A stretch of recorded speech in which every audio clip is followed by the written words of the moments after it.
It's sad that they got to be separated from their mom, but we do the best we can to get them, healthy and back out in the wild. Now attend lots of homes damaged by this weekend's tornadoes, but we're not talking just humans. We'll tell you how one rehab center is helping the animals displaced by those storms. You're either a boy or a girl. Y'all understand? If you're confused.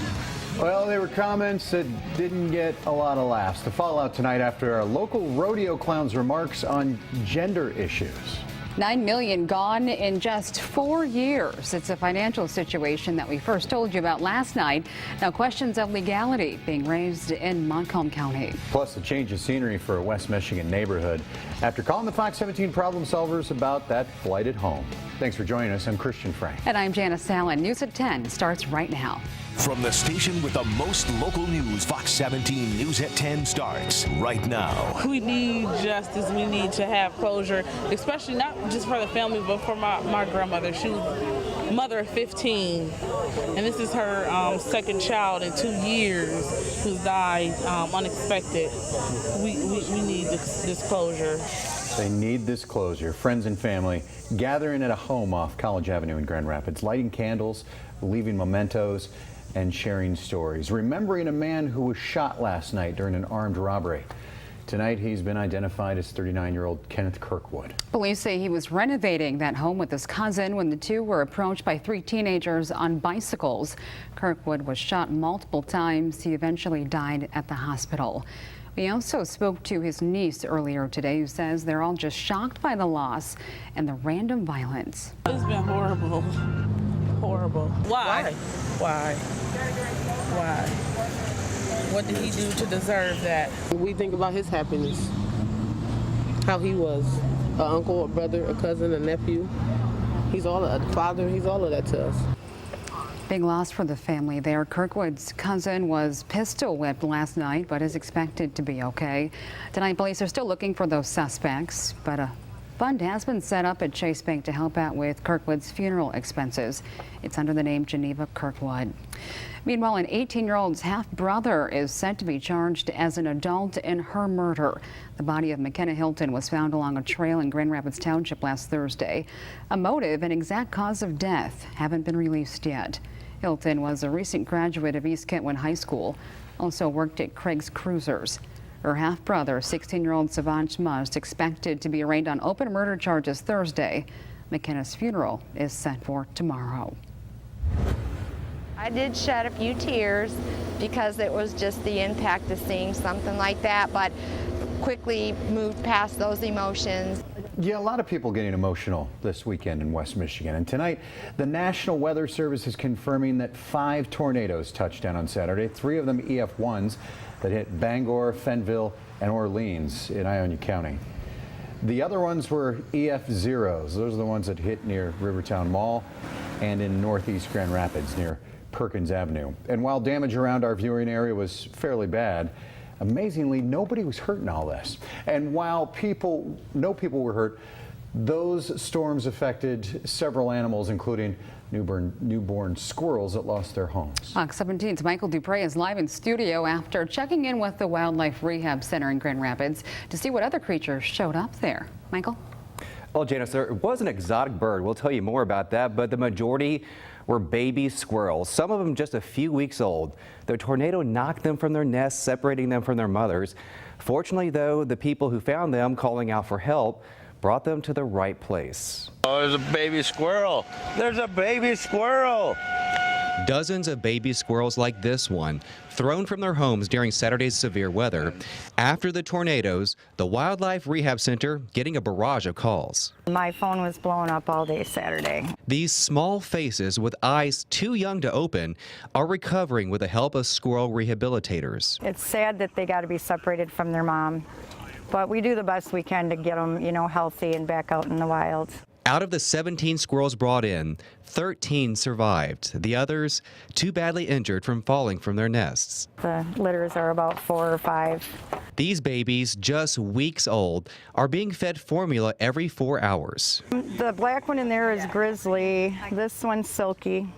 There's Screech, the noisy one. They seem to really know that I care about them. They will eventually switch to eating nuts and will continue rehabbing for several months before being returned to the wild. And the best thing I do is when I open their door and watch them, get to be free. But baby squirrels weren't the only animal rescued during the storm. This exotic bird may be a parakeet. Found on someone's porch after the tornado, the rehab center is desperately hoping to find its home. So hopefully we can find its owners. If it was my bird, I'd be very, very upset and very worried right now. And they gave it a nickname. Stormy. Stormy? Stormy seemed appropriate. Other than tornado, we could call him Tor maybe. Wildlife Rehab Center is a nonprofit, open 7 days a week with the help of 30 volunteers in Grand Rapids. We do one animal at a time. And that's how we go by what keeps us going is the ones we save. I wouldn't trade it for anything, and to know that I've saved as many as I have who would have not had a chance without me, Peg, the support that we get from donations. Helping those who can't help themselves. They weather any storm to save as many injured or abandoned baby animals as they can.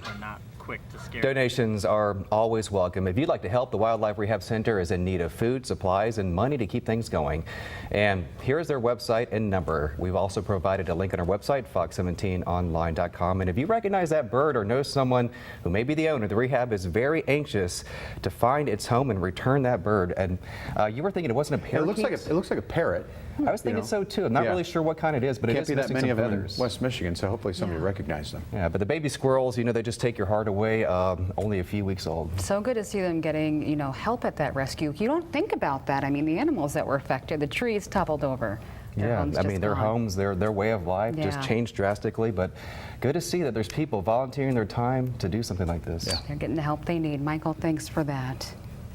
Joe Kopachek is in the Weather Center now with the first look at the forecast. So, Joe, 5 tornadoes. Are you surprised by that? Well, Janice, we are a little bit surprised. We were certainly surprised by the amount of severe weather that we saw on Saturday. It was not expected. What we had going on is what we call a supercell, which formed down in Van Buren County, and one thunderstorm cell actually put out 4 separate tornadoes. That particular supercell storm tracking all the way up into Kent County before dissipating a little bit. Now, totally different is the one cell that was over in Ionia County that produced that tornado, and of course that tracked into Montcalm County. But in terms of the environment that we had for the possibility of severe weather, it was not what you expect to see 5 tornadoes, that type of weather leading up to that event. Right now, it's pretty quiet. We've got 68 degrees in Grand Rapids, same thing at Holland, Muskegon, 70, 66 at Fremont, and also at Big Rapids. Watching some showers and even a couple of thunderstorms out to the west of us right here, putting a track on that, although I expect them to diminish a lot, would be about 7 o'clock in the morning. By the time they get into West Michigan, clouds, maybe some light showers, and that's going to be about it. But they will regenerate tomorrow afternoon. That's our best chance of showers and storms tomorrow afternoon. Tomorrow night we hit 80, 81 on Thursday with some showers, and then Friday we get rid of the rain. Nice day coming up on Friday, partly to mostly sunny and 76. I'll have your 7-day forecast coming up in just a couple of minutes, Christian. Thanks, Joe. Grand Rapids City Commissioners approving a couple of big ordinances tonight, taking the reins off food trucks while allowing those backyard fire pits in the city for the first time. There was unanimous approval for loosening up the food truck regulations, making them easier to license while designating 13 different locations throughout the city where they can do business downtown, including the Gillette Bridge, Lions Square, Ionia, and Granville. The new pilot program also limits noise related to the trucks, but it allows them to stay open late night to serve the bar crowd. The pilot program allowing backyard fire pits and outdoor chimneys was a tighter decision. That one passed 4-3. It allows people who want a burn permit to get one if they get the approval from adjacent neighbors and pay a fee.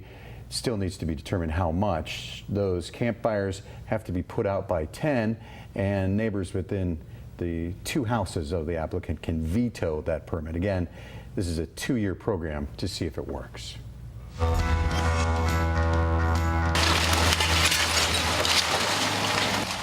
A case closed and the problem solver file as a blighted home finally gets taken down. It comes after several complaints from families about the safety of their children. Fox 17's Cassandra Arsenault was there bright and early for the big moment and has more on what neighbors are saying about it tonight. And just like that, the eyesore and safety concern that neighbors had complained about for so long in this Battle Creek neighborhood is no longer. It was epic. Isaac is the main reason that Terry Oldenburg wanted that house to come down for over a year now. It seemed to take him forever. It seemed like we got to run around. Calhoun County Treasurer Christine Schauer told us in November the house was a priority, but they needed to secure grants to supplement the cost. To have a home come crashing down with a few knocks costs a pretty penny, roughly $12,000. It's very expensive, and about half of that amount is for the asbestos abatement. That is a huge part of these demolition costs. Not only did they stick to their promise of knocking this blighted home down, but they've exceeded their own expectations, knocking down about 35 blighted homes so far this year, with more grants in the works. It is part of the goal of both the Treasurer's Office and the Calhoun County Land Bank to eliminate blight in neighborhoods, and we're doing it judiciously. We're leveraging any dollars that come in with grants. Safer for kids living and playing nearby, and increasing nearby property values. I'm glad because it makes the neighborhood look better. A day that Isaac can sum up all his and his grandmother's feelings in one word: Happiness! Cassandra Arsenault, Fox 17 News. After the property is cleaned up, the county will put it up for sale and plan to offer up the neighbors surrounding it first. If they pass on it, it'll then be free game to anybody who wants to buy it. If there's something you'd like our crews to look into, you can just give them a call, or you can send an email to the problemsolvers at fox17online.com. Still ahead tonight, instead of providing comic relief, a lot of people say he just provided some uncomfortable moments. If you can tinkle on a fire, you go to the boys' room. If you can't, you go to the girls' room, right? Okay. More on the gender comments one rodeo clown made during the Calhoun County Fair and how his company is responding. Passing around a joint and blowing smoke in a child's face. The video that has people across the country furious at these adults tonight.